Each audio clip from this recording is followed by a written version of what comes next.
I found a cult in a town surrounded by the woods. On a misty autumn evening, the ethereal veil of Willow Creek descended upon the world, casting an eerie shroud over the town. This was the night that I, an investigative journalist, descended into its heart, my destiny entwined with the vicious rumors whispered through the town's darkened alleys. With relentless determination, I armed myself with a notebook, brimming with empty pages, and a camera, ready to capture the unfathomable. I treaded into the enigmatic woods, where the tall, gnarled trees stood like ancient sentinels guarding secrets not meant for mortal eyes. As I ventured deeper into the woods, a chilling sensation settled over me, akin to 1,000 unseen eyes fixated on my every move. The air seemed to hum with trepidation and veiled horror, wrapping around me like a cold, clammy shroud. My steps led me to discover an old and decrepit cabin, shrouded in a veil of shadows, its windows shattered. Vines had woven a twisted tapestry upon its walls, reclaiming the decaying structure. The sight alone should have been enough to deter any soul, but I was possessed by curiosity, my heart and mind locked in a relentless dance between fear and the thirst for revelation. I gingerly pushed open the creaking door, its mournful groan slicing through the stifling silence. The air within was a tangible presence, laden with a nauseating stench that seemed to originate from the depths of decay and something far more sinister. A creeping dread inched its way up my spine as I stepped cautiously over the threshold, the beam of my flashlight casting long, wavering shadows that danced like restless spirits.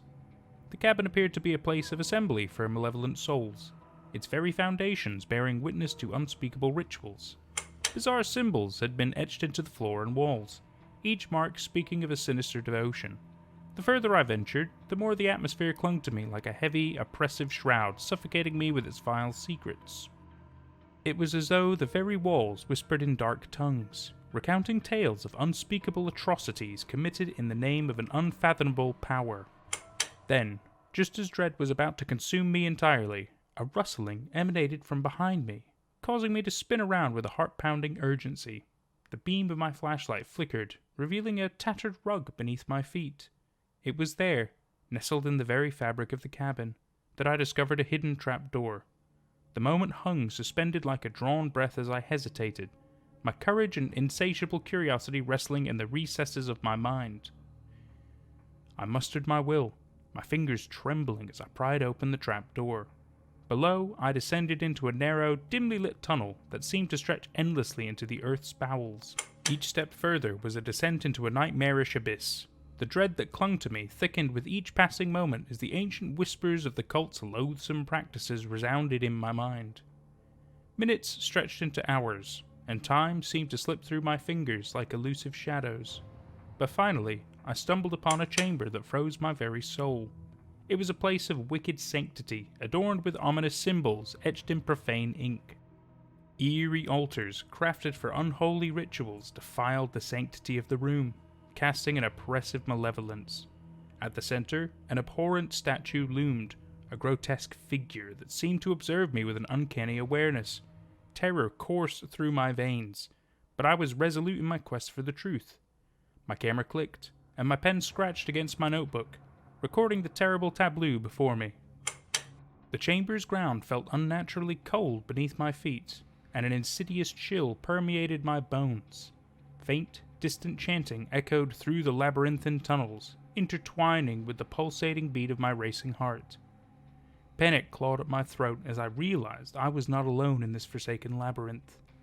I turned to leave, my steps hastened by a growing sense of unease, but I took a wrong turn in my disorientation. The labyrinth of tunnels conspired against me, twisting into a bewildering maze. Then, as if guided by some sinister hand, I stumbled into an obscure, hidden chamber. Before me stood a ghastly congregation of cultists, their faces concealed behind grotesque masks that mirrored the malevolence that dwelled within their souls. Their chants grew louder and more frantic, echoing like a dark, pulsating heartbeat through the chamber. Paralyzed with fear, I remained shrouded in the shadows, my very breath suspended in my lungs, praying that they wouldn't sense my presence. The cultists had gathered around a blood-stained altar, upon which lay a young man, his wide eyes reflecting the terror that gripped his very soul. My heart turned to ice as I witnessed the unthinkable ritual unfolding before my very eyes. The cultists chanted in a guttural, ancient language, their devotion intensifying with every incantation. A dagger, its blade gleaming malevolently, was raised high in preparation for the unspeakable sacrifice. My instincts finally surged to the forefront, propelling me to break free from my petrified state. In a desperate bid for escape, I turned and fled into the darkness. My frantic footsteps echoed through the labyrinthine tunnels, my flight fueled by the very essence of fear itself. I knocked over a precarious stack of crates, causing a ruckus clatter that reverberated through the chamber, like the tolling of my own doom. The cultists froze, their heads snapping toward the source of the disturbance. Their malevolent gaze settled upon me in that dreadful moment, hidden in the shadows. A chilling tableau of terror ensued, with the cultists converging toward my location, their masks obscuring any trace of humanity. In my trembling retreat, I knew my chances of escape were rapidly diminishing. Yet, I refused to submit to the grasp of diabolic fate. I sprinted through the tunnels, each step bringing me closer to freedom. The cultists' relentless pursuit echoed behind me, their chants growing louder, the stench of blood and decay enveloping me like an ominous shroud. The labyrinth seemed interminable, a cruel riddle designed to trap me. But my determination to survive, to unveil the truth, propelled me forward. Miraculously, I stumbled upon the elusive entrance, and as I burst into the open air, the night seemed to gasp in relief.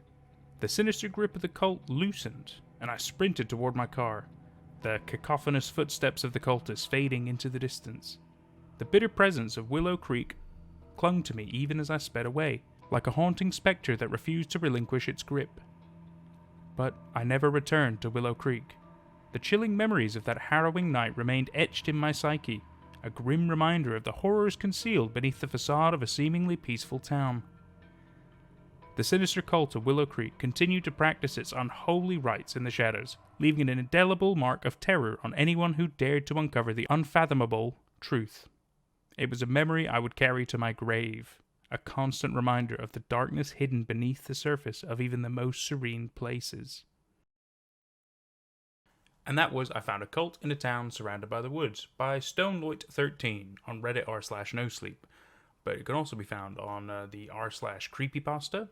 And StoneLoit13 actually is quite an author. So much so that I've got one of his books. We're gonna be doing a little bit of work with him, possibly doing some more narration. So keep your eyes peeled for that. I'll let you know kind of what's going on with it. In the 13 Tales of Willow Creek, his book, it is known as the Willow Creek Cult. There are changes clearly because this story is not exactly the same as it is online. But naturally, like I said, when we do the narration stuff in the future on this book, we'll cover that as well. It's gonna be great. Really excited about that. What I liked a lot about this story is the fact that there were pictures. I think that really kind of adds an awful lot. That was quite a big draw for me because I was like, oh, there's a little bit more to this story. We can kind of have a little play around with it, have a bit of fun. Everybody likes a simple classic tale of cult in a town doing crazy sacrifices. It's just a classic recipe of good old-fashioned horror. You know what I mean? It's just got every kind of recipe. You don't know what they're worshiping. You don't know what's going to be happening. You don't know how many people are involved, etc., etc. It's great. Always a good setup. Always really fun to cover. It's got a weird warm spot in my heart for that kind of stuff. That doesn't sound good. I'm not gonna cut it though because it's funny.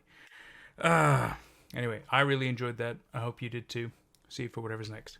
Take care.